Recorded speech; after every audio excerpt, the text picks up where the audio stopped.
Today, I just thought I would give you an optional video to watch in case you were interested in working on a couple of little new skills with your puppies during the week. This is purely optional, so certainly take this on if you feel like it and you want to give your puppy some mental stimulation and work on some more training, but it's not necessary to prepare this for class next week. But these exercises do build a little bit on what we started to work on last week. So if you have some time, give it a go. I'm sure your puppy will love you for it. Make sure that you've got those high value tasty food treats ready to go. So I'm going to start with the first one, which is teaching a puppy or a dog to learn how to give us eye contact. Now, eye contact is something that for a lot of dogs is very uncomfortable to give. So when dogs give each other a hard stare or stare at each other right in the eyes, it's actually a very rude and threatening gesture that they give one another.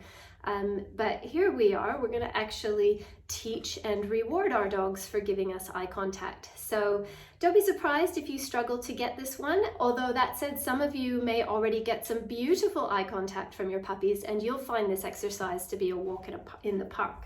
Now I've got both of my dogs in the room with me and they both like to show off and muscle each other out of the way sometimes with training. So what I'm going to do is I'm going to, and I'll even show you, I'm going to do Pickle on the tie-up exercise. So you can see I've got him tethered to the leg of my desk there. And I'm going to work with Goose on this exercise. All right, so if you've got a smaller size puppy, you'll probably want to kneel or sit on the ground next to them to start with. If you've got a larger breed puppy, feel free to do this one standing up, or if you are more comfortable standing up, that's fine as well. Now, just like we did yesterday, I'm going to use that food treat last week, I'm going to use that food treat to lure my puppy so that they're in heel position, so facing the same direction that I am, and ask them to sit. Now, if you notice where Goose's head is tracking, she's definitely following that food treat. But I actually want to teach Goose to look at my face or give me eye contact, good, in order to get that food treat. Okay, so the first few that I'm going to do with her, I'm going to make it really easy and I'm going to hold that food treat in between my line of sight and hers. Good. Now at the exact moment that she looks at my eyes, good, I'm going to mark, say good, and then give her a small piece of treat.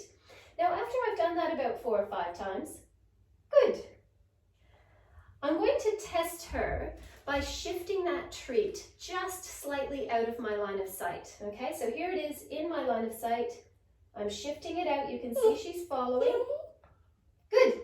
And at the exact moment that her beady little eyes flicker back towards mine, I need to be very quick on that mark, G-O-O-D, in order to say to her, yes, you get these treats not for looking at the treat, but for looking at me in the face. So I'm going to do that again. Here she is looking at the treat. Good. And you can see I'm just waiting her out for that exact moment that she looks at me in the eye. Now, another way to tackle that, so this is kind of a different strategy altogether, is to use a little kissy sound to elicit that looking up at your face. So even if I've got the food treat out here, good. You can see that I make that novel little sound with my lips, that little kissy sound, and that gets Goose to break her focus off that food treat that's out here and looks momentarily up on me. I can mark and then I can reward. Okay? And I should be able to, as I practice, no matter where I hold the treat, Goose should start to understand, good, that it's for looking up at me that she gets those food treats.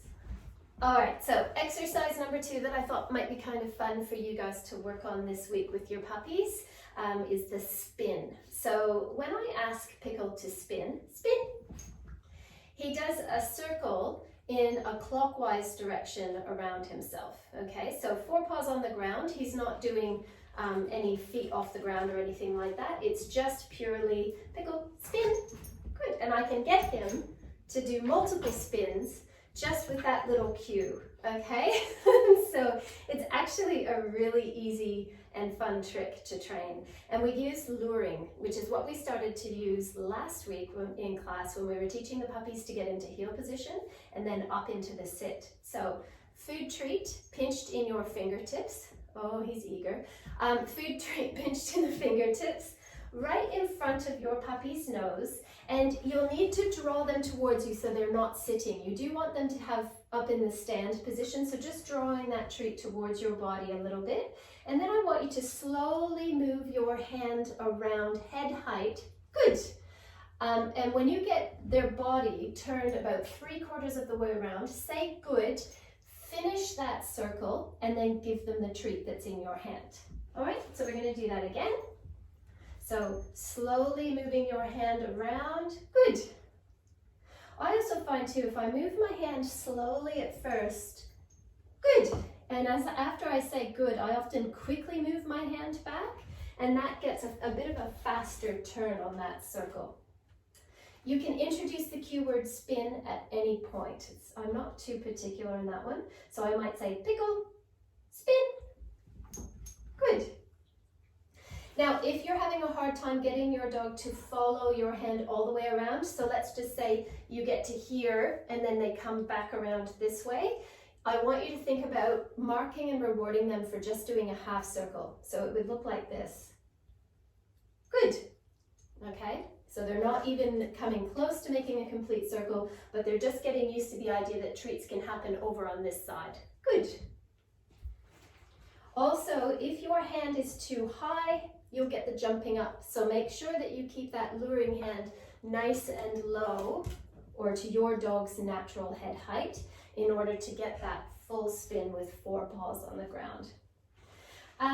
Now we've got the food lure in our hand, and after your dog is successfully completing these nice circles or spins with the food hand and comfortably following it, I want you to get rid of the food lure. And so how we do that is you're going to hold your fingers as if there's a treat in there, but I don't have a treat, but hold your hand as if you've got a treat in there, and you're going to say spin, good.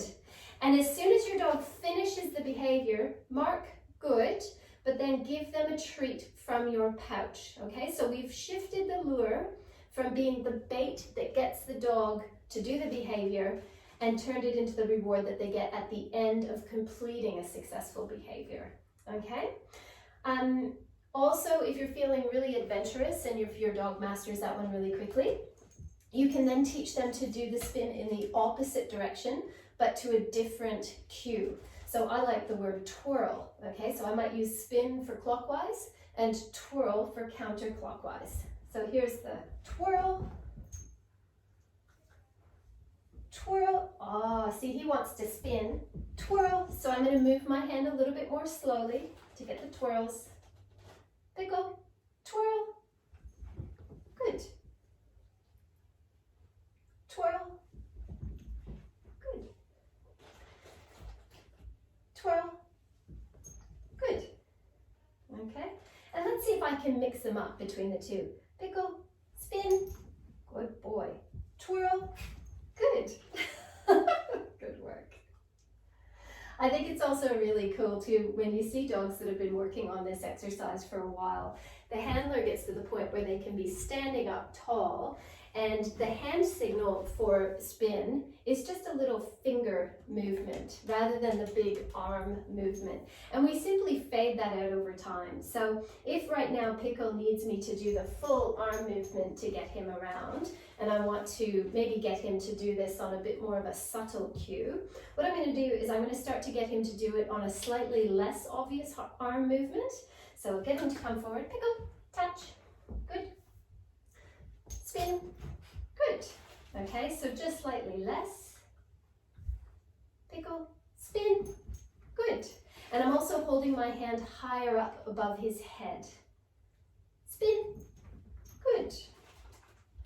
Okay, to the point where maybe I can get rid of it. Spin, or just even do, see he's getting confused there. So if your puppy gets confused like Pickle just did, go back to an easier step. So don't keep expecting them to try to figure it out.